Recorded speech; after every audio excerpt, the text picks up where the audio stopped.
Šiandien susidūriau su tokiu vienu įdomiu dalyku, vienu žodžiu, kada buvo mano tachografe italų kalba ir reikėjo pasikeisti, niekaip nesupratau. Tai dabar trumpai parodysiu, kaip pasikeis kalba, nesuprantant netgi, kas yra parašyta ant tachografo, pavyzdžiui, ten, nežinau, italų, ispanų, rusų, kas nesupranta, ten graikų ar ten vėl nežinau dar kas.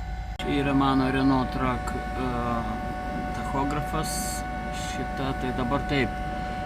Netgi neįnant į meniu, dabar aš pasistačiau lietuvių kalbą tiesiog kaip pademonstravimui, bet prieš tai buvo pas mane itališkai pastatyta.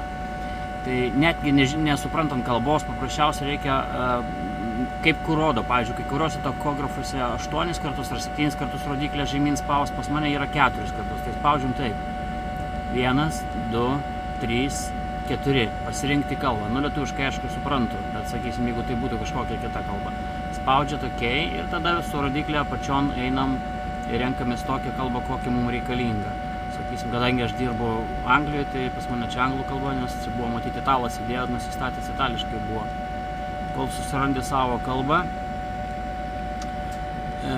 dabar va English man reikalinga kalba, todėl aš pasirenku English, Entry Stored, tai išsaugoti ir eini su atgal rodiklė, kad jau nieko nebenori daryti. Viskas, kalba pakeista. Trumpai ir nesuprantant, nereikia vaikščioti po meniu ir mėginti surasti, kur meniu tenai yra kalbos pakeitimas.